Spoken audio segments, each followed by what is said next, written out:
Subhanallah, itu dia. Kalau kita tengok hari ini di sosial media, kisah tentang beras, subhanallah. Ramai yang kata beras tak ada, beras naik harga, ada orang cuba sembunyikan beras tempatan, tukar bungkusan kepada beras import supaya harganya boleh dijual pada harga yang tinggi. Macam-macam lah. Jadi, kalau boleh kita semua bertenang, kita dengar daripada empunya tampuk pimpinan, iaitu Yang Berhormat Datuk Seri Haji Muhammad Sabu yang merupakan Menteri Pertanian dan Keterjaminan Makanan hadir bersama kita hari ini nak menjawab tentang situasi beras. Beras apa yang perlu kita buat? Perlukah kita panik bungkus simpan 10 kampit kat rumah dan sebagainya? Jadi hari ini YB kita faham isu beras naik harga, tak cukup bekalan, peruncit kata pemborong kata pembekal, macam-macam lah cerita. Akhir sekali dikatanya menteri pula yang kena kan. Jadi hari ini YB kita nak bercerita tentang kenapa dasarnya harga beras boleh naik begitu.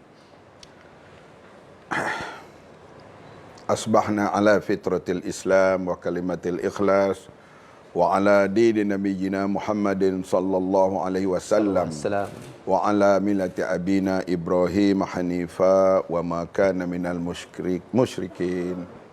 Salam sejahtera kepada semua yang hadir pada hari ini. Kita semua faham soal food security adalah masalah yang melanda di seluruh dunia. Terutamanya bila berlaku climate change. Sekarang ini United Nations di samping sidang besar seperti yang sedang berlaku di New York sekarang, sidang-sidang yang besar yang lain dianjurkan oleh United Nations ialah soal food security. Baik. Sebab perubahan cuaca berlaku kebelakangan ini. Yang kita selalu sebut dunia ini semakin panas. Eropah mencatatkan panas yang paling tinggi. Kanada, Spanyol, hutan-hutannya terbakar. Yeah. Sebaliknya Arab Saudi dan negara Teluk turun salji. Jadi perkara-perkara begini dulunya berlaku tapi jarang sangat. Begitu juga sekarang ni banjir yang begitu dahsyat yang melanda Pakistan. Mutakhir ini, minggu ini sedang menderita ialah rakyat Libya. Betul, Baby. Yang kematiannya campur mati dan hilang dianggap mungkin akan mencapai 20,000. Betul.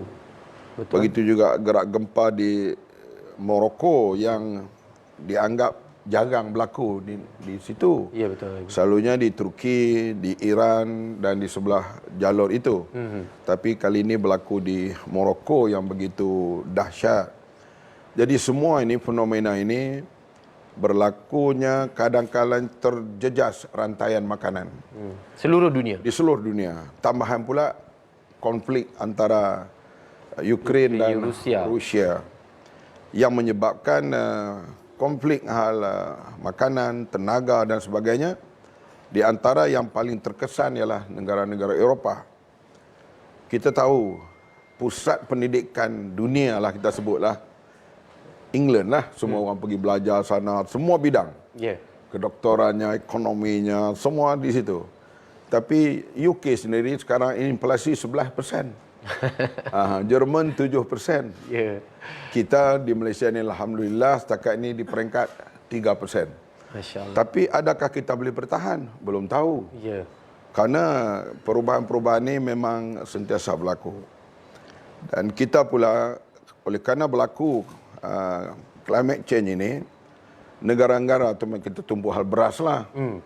Mereka pun akan menjamin cukupnya makanan untuk rakyat negara mereka. Malaysia mengeluarkan beras lebih kurang 65%. Kita perlu dalam lebih 30% lagi untuk mencukupkan beras kita. Baik. Jadi kita bergantung kepada import. Dan India mengumumkan dia akan memberhentikan beras putih untuk diekspor. India. Baik. Kemudian dia nak terus ekspor basmati. Basmati ni kita tahulah Harganya bukan main. harganya tinggi, berasnya cantik, panjang. Ya. Jadi sekali-sekala kita makan bolehlah. Kalau hari-hari tak mampu juga kita. Ya, betul. Jadi bila dia mengumumkan sebegitu rupa dan harga beras import ni naik 60%. Subhanallah. Jadi menyebabkan orang yang selalu beli beras import ini kerana kenaikan harga yang mendadak, maka dia cari beras yang lebih murah. Beras yang lebih murah ni beras tempatan. Faham. Iaitu RM2.60 sekilo. Atau 26 Ringgit untuk 10 kilo. 10 kilo. Baik. Jadi itulah yang, dan bila kemudian dimain pula isu ni keadaan beras dan juga berlaku di Indonesia. Presiden Jokowi sendiri membuat ucapan khas soal untuk menangani beras di Indonesia ini. Begitu juga di negara-negara lain. Kita di Malaysia, kita cuba mencari jalan untuk melegakan keadaan ini dengan kita mengekalkan beras tempatan ini dengan harga RM26 sekampit untuk 10 kilo. Masalah dikatakan tidak berlaku kecukupan di sana sini, kita akui ianya ada. Tapi tidaklah serius seperti digambarkan dalam... Dia orang kata dekat sebulan YB. Kalau YB tengok di social media, dia berebut dekat lori semua. Bila berlaku kenaikan harga beras import ini, mereka yang selalunya makan beras import akan mencari beralih ke beras tempatan. tempatan. Baik. Masalahnya bila dimainkan isu bahawa beras kita akan jadi masalah dan sebagainya, berlaku panic buying. Misalnya kalau dia beli sekampit 10 kilo, sekampit untuk anak 2 dan sebagainya sebulan, sekarang dia beli 2 atau 3. Risau terputus bekalan. Risau terputus bekalan. Begitu juga ada pihak peniaga sampai membeli 50 kampit, 100 kampit beras tempatan. Sebab dia berniaga. Jadi ini menyebabkan berlaku shortage di mana-mana tempat. Kita akui ada masalah, tapi kita tak boleh membiarkan permasalahan itu, kita mencari jalan. Maka langkah intervensi dibuat oleh kerajaan. Sebab kerajaan ini dia bukan bersifat profit oriented. Dia bersifat service oriented. Untuk kebajikan. Untuk masyarakat. Bagaimana kita nak menguruskan supaya shortage ini dapat kita segera menampungnya. Maka seperti yang berlaku ayam dan telur, kita minta Fama dan LPP membuat intervensi dalam hal ini. Oleh itu kita Fama dan juga kerajaan sendiri, KPKM membuat dialog dengan pemborong-pemborong dan sebagainya supaya mereka dapat membekalkan 20% padi beras tempatan ini kepada kerajaan, iaitu melalui Fama dan LPP, supaya dapat kita sampaikan di mana-mana berlaku kekurangan ini. Dan inilah yang sedang dibuat sekarang ini. Dan dia bermula dalam bulan Julai yang lalu. Proses intervensi ini. Dan siapa terlibat, YB? Siapa antara di dalam kementerian yang terlibat? Fama dan LPP yang paling utama lah. Paling utama. Dan Fama telah LPP melancarkan 40 tempat jualan mereka dan intervensi mereka. Satu yang saya lancarkan kemarin di Pokok Sena, ke Pokok Sena Kepala Batas, dan hari Jumaat ini 39 lagi outlet akan dibuka. Jumaat ni besok ni? Besok. Dan begitu juga yang telah dibuka Fama. Misalnya yang telah dibuka 35 tempat outlet, ada 2 tempat yang bermasalah sikit lah. Cabaran sikit lah. Cabaran iaitu di Kuala Pilah dan juga di Batu Kurau. Dan daripada itu 35 tempat yang dibuka, lain-lain tak ada masalah. 2 tempat itu ada masalah sedikit. Mungkin terlewat sikit lah. Bukan, dia kadang-kadang tu orang macam saya sebut tadi, panic buying tu ada. Jadi orang berebut ke? Dia berebut, dia pergi, kalau selalunya kita kata dia kena beli ikut keperluan macam biasalah. Kalau dia perlu 2 kampik sebulan, Ya. 2 kampik lah. Jangan beli 5. Ya. Sebab beras ni akan tetap ada.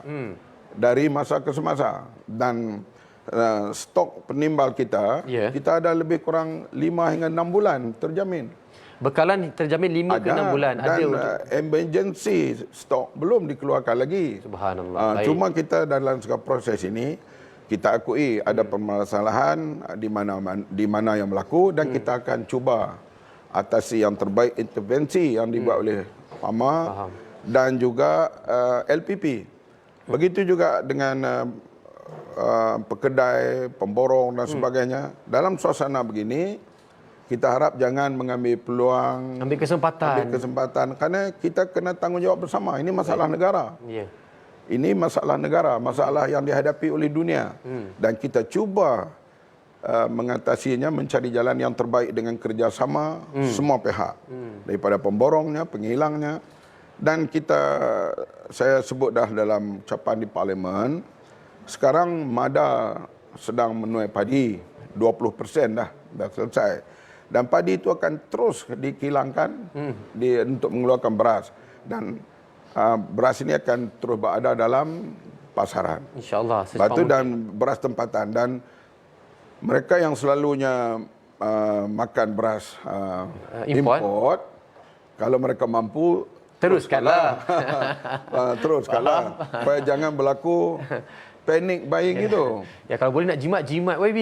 Tapi YB, saya nak tanya juga, ada situasi yang viral, yang dia orang ambil gambar, video, ada satu tempat di gudang mereka ambil kampit-kampit beras tempatan ni, mereka koyakkan, mereka kumpul banyak. Didakwa mereka nak kita dah cek benda itu tidak berlaku tidak berlaku rupa.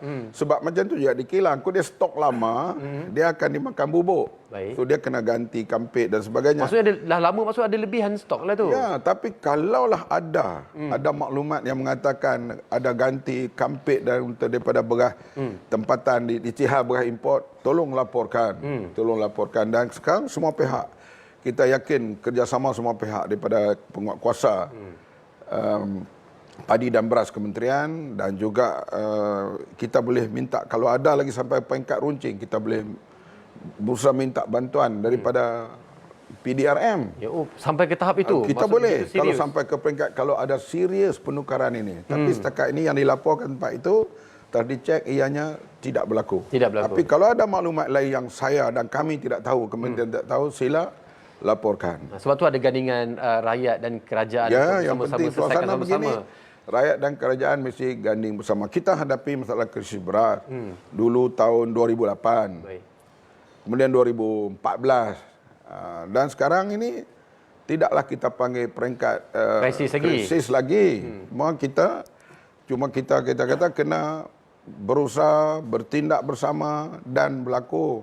Saya kata tadi, kalau nak beli untuk kegunaan. Jangan sekadarnya. anggap kita beli ni untuk 4 bulan akan datang. Maka dia akan jalan shortage lah. Sebab suasana di sosial media, kalau YB tengok macam-macam maklumat diberikan, ni krisis di akhir zaman, bekalan ni sampai keluar cerita-cerita Dajjal pun saya dah jumpa dah. Kan? Jadi YB, kita faham bahawa di sosial media ni sangat serius. Penebaran maklumatnya yang kurang tepat kebanyakannya. Jadi di peluang di TV Al-Hijrah ni kita nak kongsi kepada mereka semua. Mungkin YB nak kongsikan apa antara langkah-langkah yang diambil oleh kementerian bagi nak membendung, nak memantau, nak memastikan bahawasanya perkara ini betul berlaku dan kita nak selesaikan secepat mungkin. Apa yang mungkin boleh YB kongsikan? Itu yang kita cuba cari jalan yang dan pegawai-pegawai kita di kementerian, termasuk pegawai KPD K yang dulunya di menterinya Allahyarham Salahuddin Ayub.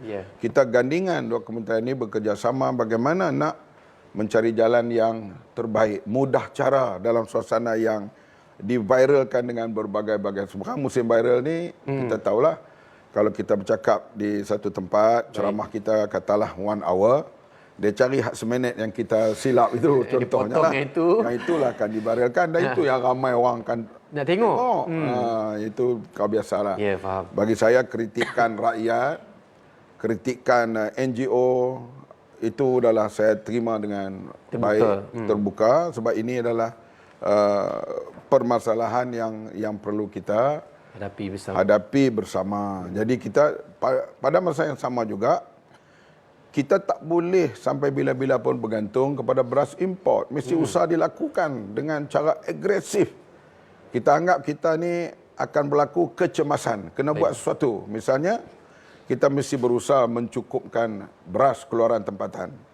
Ini bila saya berjumpa beberapa kali Perdana Menteri dan berbincang dengan pegawai-pegawai Kementerian Ekonomi, Kementerian KPDNK, kementerian kita untuk supaya kita ada beras yang cukup pada masa akan datang. Datanglah katanya projek yang dikatakan 3 bilion lebih yang nak dibuat di kawasan Mada untuk 5 musim 2 tahun. Tapi dia mengalami masalah mungkin 3-4 tahun lagi baru terhasil. Dia beras tu. Sementara nak sampai ke peringkat itu, kita berusaha membanyakkan beras dengan misalnya mana-mana tempat yang berjaya. Misalnya di Sekincan. Kita mau seperti itu dibawa buat di tempat lain. Dan kita telah try di Kedah dan akan dituai di Terengganu tak beberapa hari lagi. Di Kelantan. Dan juga perbincangan secara agresif sekarang kita sedang buat dengan Sabah. Soal Sabah pun kita mau supaya mereka juga boleh menghasilkan pengeluaran beras pada masa akan datang. Dan begitu juga di Sarawak. Ini usaha jangka panjang, dia mungkin masa beberapa tahun untuk nak mendapat hasilnya. Macam hari itu kita akui masalah ayam dan telur. Kita hadapi masalah pandemik. Dan kerajaan sebelum itu berusaha. Di antaranya karena berlaku kekurangan dan sebagainya, mereka buat subsidi dan sebagainya. Dan alhamdulillah sekarang ini dialog dan kerjasama dengan para penternak dan penjual dan sebagainya, akhirnya sekarang ayam dan telur dah kembali stabil. Adakah dia akan tak stabil semula? Kita tak tahu. Tapi setakat ini ianya stabil. Beras pun saya yakin dia berlaku sekejap keadaan begini, insya-Allah dia akan kembali stabil. Tetapi harga beras import itu mungkin akan terus mendaki. Sebab itu adalah di luar kawalan. Di luar kawalan. Dan kalau kita nak beri harga beras tempatan, kita kena subsidi mungkin jumlahnya yang terlalu besar. Jadi dan beras tempatan ini perlu. Ini saya letak dalam keadaan wajib diperbanyakkan, diusahakan. Sebab itu pihak swasta sekarang pun sudah mula ingin terlibat dalam usaha untuk mengeluarkan padi dan beras di Malaysia ini. Ini satu kerjasama yang baik yang kita nampak positif daripada pihak swasta sendiri yang akan bersama untuk mengatasi masalah ketidakcukupan bekalan utama bagi rakyat Malaysia ni tak lainlah beras. Betul, YB. Orang kata kalau kata beras ni nasi, kalau orang kita ni kalau tak jumpa beras, tak jumpa nasi, menggigil badan. Nak kena makan nasi juga, YB. Dan bila bercakap tentang nasi, beras ni semua, ada juga kita jumpa di sosial media mengatakan bahawasanya yang peniaga-peniaga kecil yang buat menu rahmah kata, dah tak lagak dah, tak naklah buat menu rahmah ni. Sebab apa? Tak tahu bila cerita beras ni akan sampai dan sebagainya. Jadi YB, kita nak beri stiker. Lepas ni kita nak tahu bila agaknya boleh selesai. Sebulan ke, 2 bulan ke. Jadi saya ni tak nak, tadi YB dah pesan jangan jadi panic buyer. Berapa lama saya perlu bertahan? Maksudnya kalau YB kata bekalan ini mungkin 2 bulan lagi, okey baik. Saya boleh buat kira-kira. Jadi kita nak dengar sini apakah komitmen kementerian kerajaan bagi memastikan isu ini dapat diselesaikan, berapa lama lagi nak kata. Kita akan berehat stiker, kembali lepas ni baru kita jawab. Saya kata bila YB, kita berehat sekejap, nanti batu baru kita sambung. YB minum air dulu, YB. Okey baik. Kita berehat stiker, kembali lepas sini insya-Allah.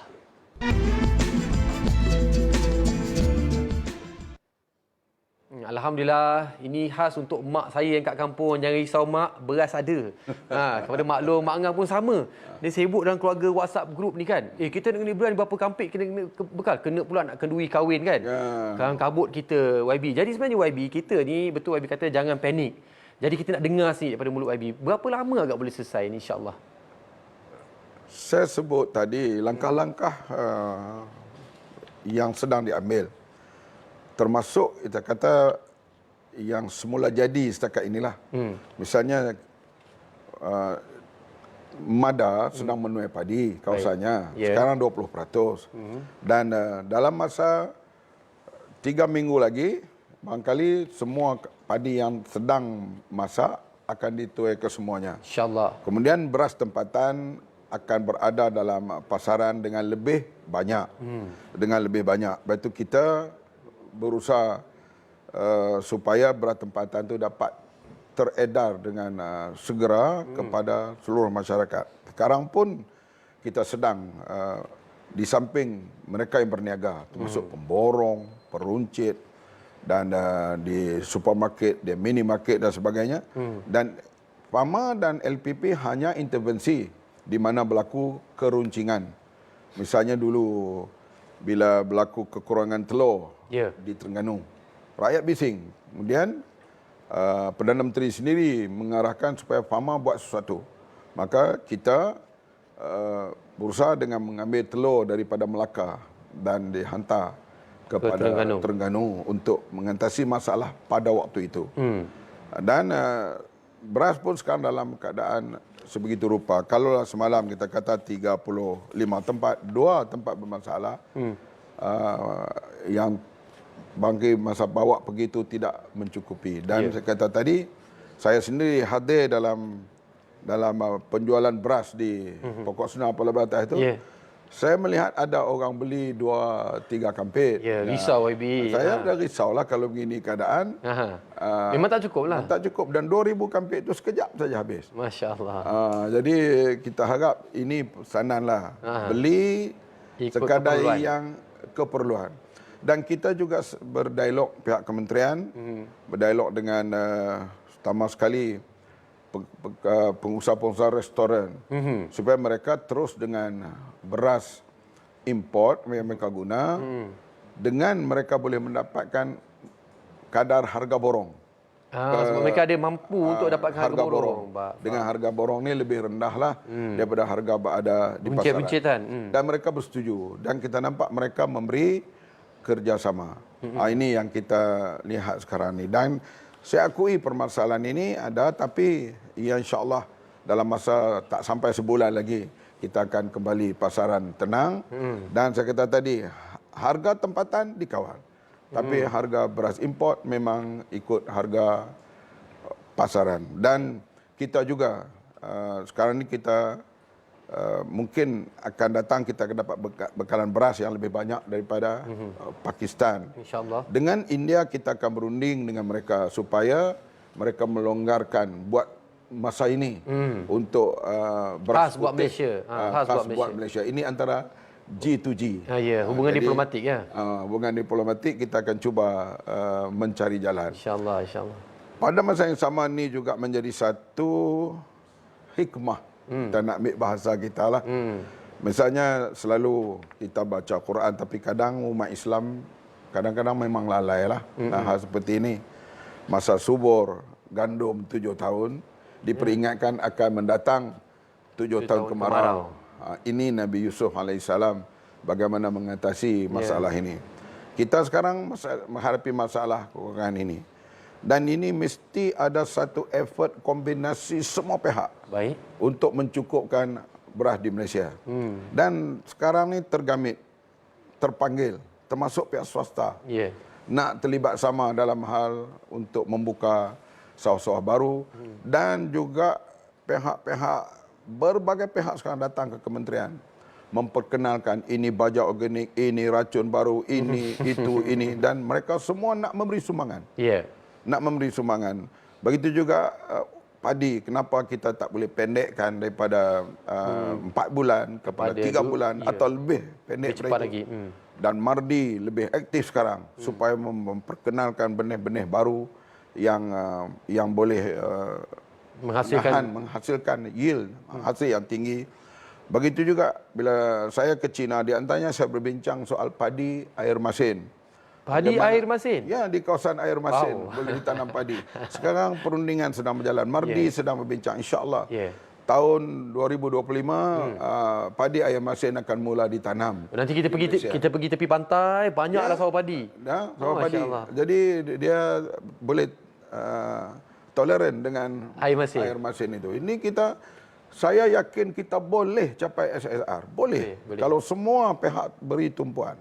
Dan penanam padi pula kena terus, dan mereka telah berjasa besar untuk membekalkan beras di Malaysia ini.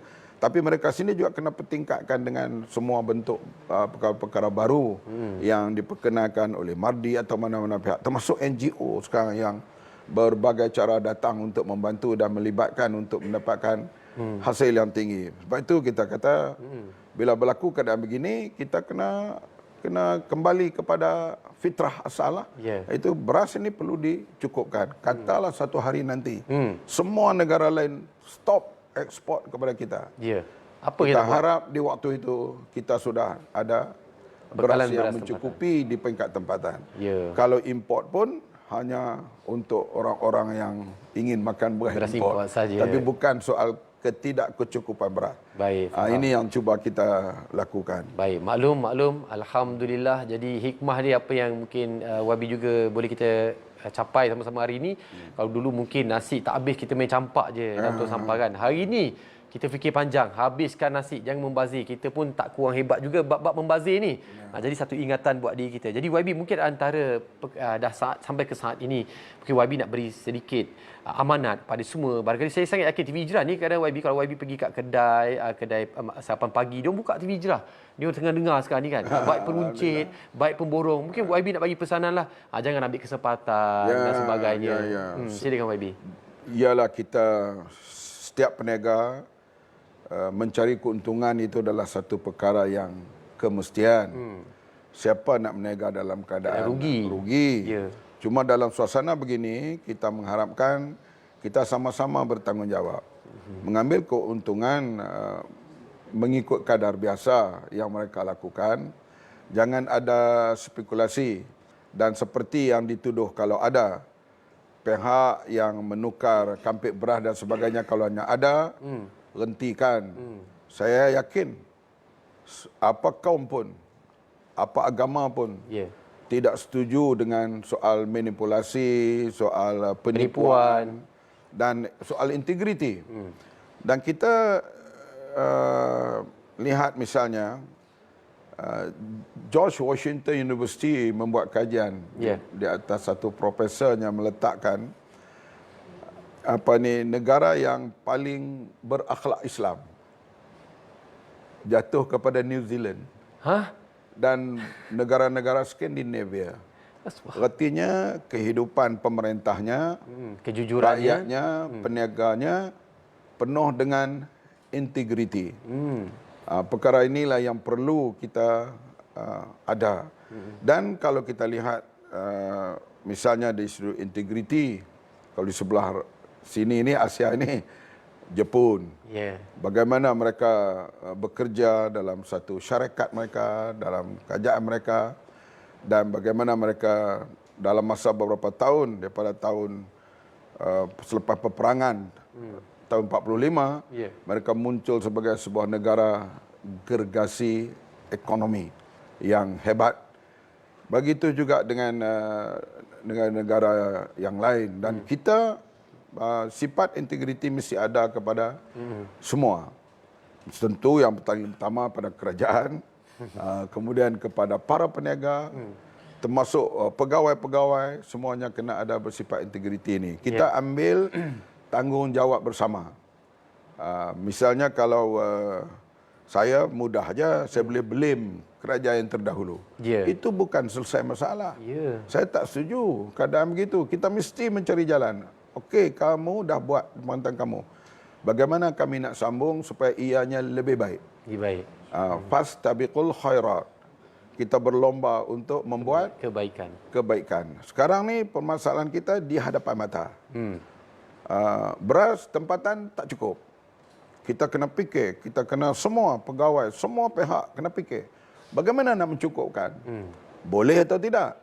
Kita kata boleh. Kalau semua pihak bersama dalam hal ini. Inilah yang kita mengharapkan. Misalnya kita banyak lagi orang panggil tanah rang. Tanah apa? Rang, tanah yang tak digunakan. Tanah rang tak digunakan. Tanah rang. Dan sekarang ni Felda juga mainkan peranan melalui FGV.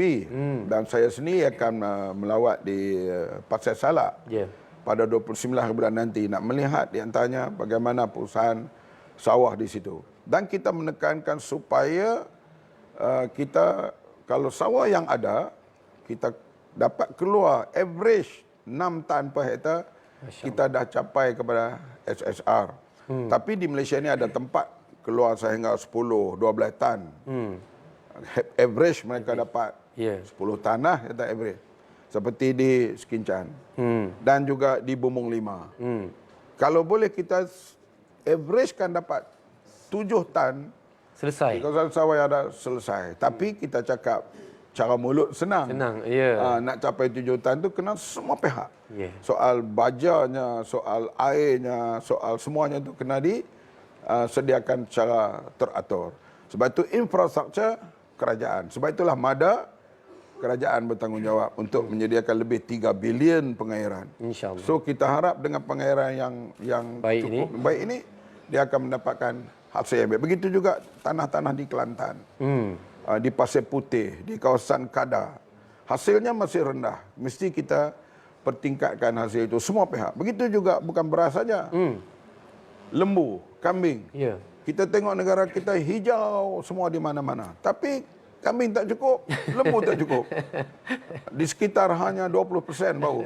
Lain-lain itu kita import. Ini mesti kita usahakan dan alhamdulillah anak-anak muda sekarang ni sudah mula terlibat secara agresif dalam bidang pertanian. Sebab pertanian juga adalah satu Sumber pendapatan. sumber pendapatan. Dan pula ada yang lebih hebat lagi, pertanian itu satu ibadah. InsyaAllah. Ini semua yang sedang dipropagatkan sekarang ini. Dan banyak anak-anak muda terlibat. Kalau dia pelihara lembu misalnya 20 ekor. Saya cadangkan kenapa tak pelihara 100. Okey, tak cukup kewangan dan sebagainya, kita bincang dengan bank kita dan sebagainya. Atau bantuan-bantuan yang boleh disalurkan. Supaya yang ada bakat ini kita bantu mereka untuk berkembang. Ya, baik. Saya yakin Malaysia ni boleh, rakyatnya boleh. Tapi Buminya hijau. bumi hijau dan mesti ada satu motivasi yang kuat InsyaAllah. yang perlu ada kepada kerajaan, rakyat, swasta, semuanya kena gabung tenaga. InsyaAllah. Bukan hanya satu pihak saja. Ya, bukan hanya pada kementerian saja yang perlu melakukan kerja. Dan insya-Allah kami nak rakamkan jutaan terima kasih kepada YB yang sudi hadir menerangkan penjelasan yang cukup teliti. Alhamdulillah, saya rasa apa yang paling penting hari ini adalah jangan panic buying. Tak perlu keluar panik beli sampai 10 kampit dan sebagainya. Buat bertenang, insya-Allah. Apa jaminan daripada pihak kementerian dan seluruh ahli pasukannya, bekalan insya-Allah mencukupi dan semuanya akan kembali pulih dalam tempoh sebulan. Jadi yang mana yang bercakap dekat sosial media tu, yang dengar-dengar tu, tolong pastikan maklumat tu tepat dan sila rujuk pada pihak yang berkuasa. InsyaAllah YB ada rezeki, ada umur, jumpa lagi. Hari ni cerita beras, esok lusa kita tak tahu ya YB. Tak tahu lagi. Mungkin kambing, lembu dah macam-macam lah. Mungkin kita jemput lagi lah. Ya, Akan datang insyaAllah. Dan untuk itu tuan-tuan, para penonton semua, kita akan berehat setrika kembali lagi lepas ini insyaAllah.